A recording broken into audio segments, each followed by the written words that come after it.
इस वीडियो में हम शुरू करेंगे एक नया चैप्टर जिसका नाम क्या है, कोऑर्डिनेशन कंपाउंड। कोऑर्डिनेशन कंपाउंड से पहले हमें पता होना चाहिए एडिशनल कंपाउंड के बारे में। एडिशनल कंपाउंड या फिर मोलिकुलर कंपाउंड्स, देखो the compounds which are formed by the combination of two or more simple salt in stoichiometric ratio.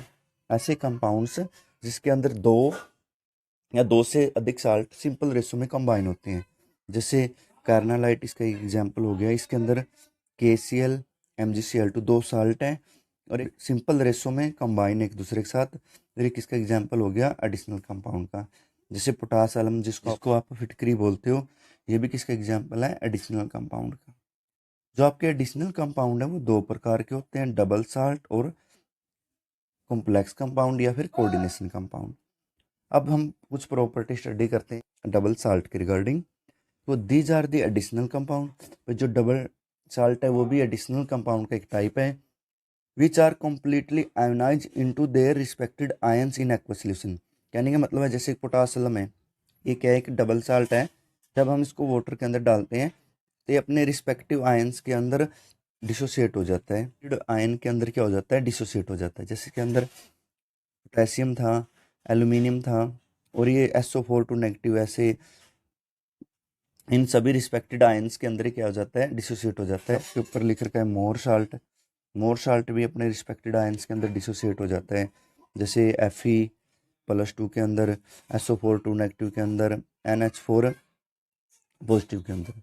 तो ये डबल साल्ट की पहली प्रॉपर्टी यही है कि एक्वा सोल्यूशन में डालने के बाद कंप्लीटली आयोनाइज हो जाता है। इन प्रॉपर्टी की बात करें, they are stable in crystalline state only and are completely dissociate into their ions in aqua solution.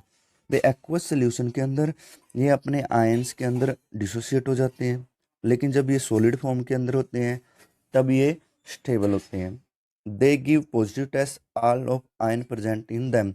वह जो इनके अंदर आयंस प्रेजेंट हैं, फॉर एग्जांपल जैसे पोटेशियम के अंदर ये आयंस प्रेजेंट हैं, अगर इनके ऊपर कोई हम एनालिटिक टेस्ट अप्लाई करें इनको एनालाइज करने के लिए, तो ये सभी अपने रिस्पेक्टिव आयंस के प्रति पॉजिटिव टेस्ट देंगे। जैसे टेस्ट करने के बाद हमें पता लगेगा कि जो केमिकल डाल के देख रहे हैं वो केमिकल हमें बताएगा कि इसके अंदर पोटेशियम भी प्रेजेंट है, इसके अंदर एल्यूमिनियम भी प्रेजेंट है, इसके अंदर सल्फेट भी प्रेजेंट है।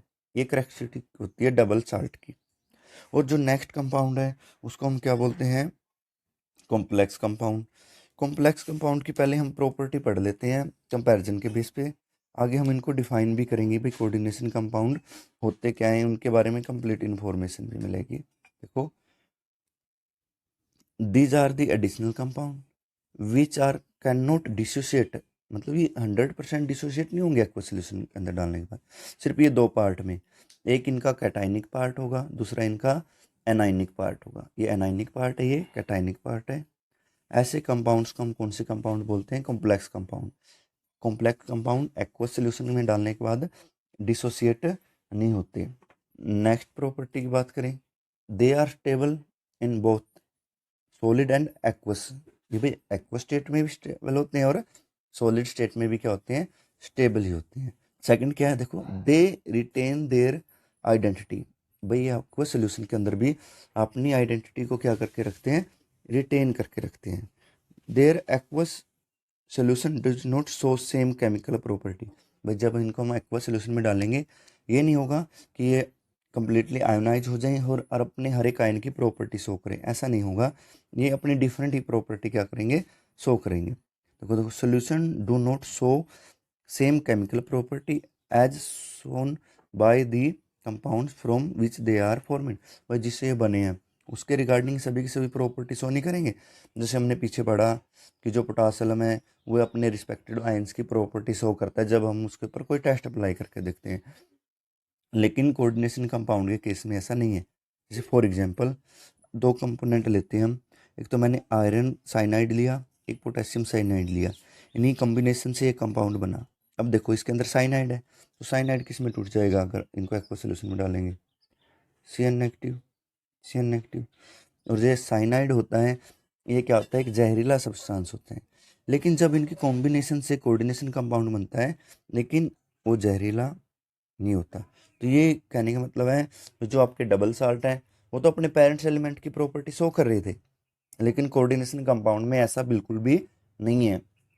देखो जैसे FeCN and CN both are poisonous due to presence of CN but when KCN solution is added to FeCN2 solution this species formed, ये जो नया स्पीसीज बन के तैयार होगा, is non poisonous and it does not give CN ion when dissociate into the water. जब इसको हम पानी के अंदर डालेंगे ये टूट जाएगा के पॉजिटिव में और सारे स्पीयर पे कौन सा चार्ज आ जाएगा, नेगेटिव।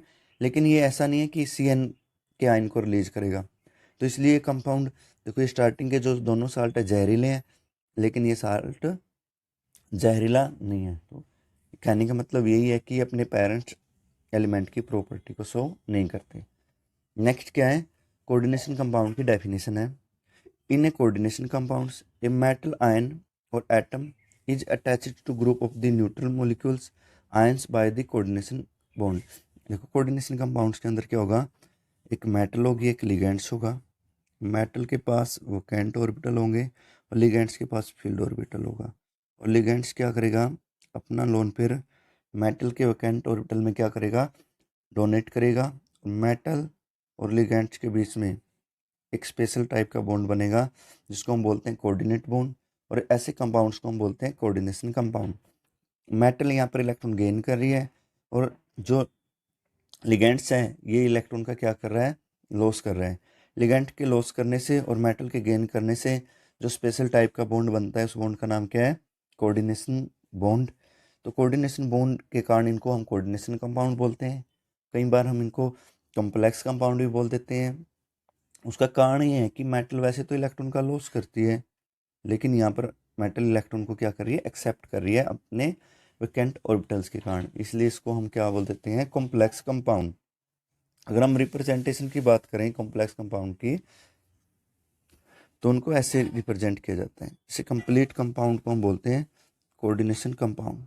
जो बाहर की तरफ चाहे वो पॉजिटिव आयन हो चाहे वो नेगेटिव, उसको बोलते हैं आयनाइजेशन स्पीयर, क्योंकि आयनाइजेबल है। और ये जो ब्रैकेट के अंदर वैल्यू उसको हम बोलते हैं कोऑर्डिनेशन स्पीयर या कोऑर्डिनेशन आइडेंटिटी, ये नॉन आयनाइजेबल होती है। और जो ये बीच में मेटल होती है इसको बोलते हैं central metal ion or atom.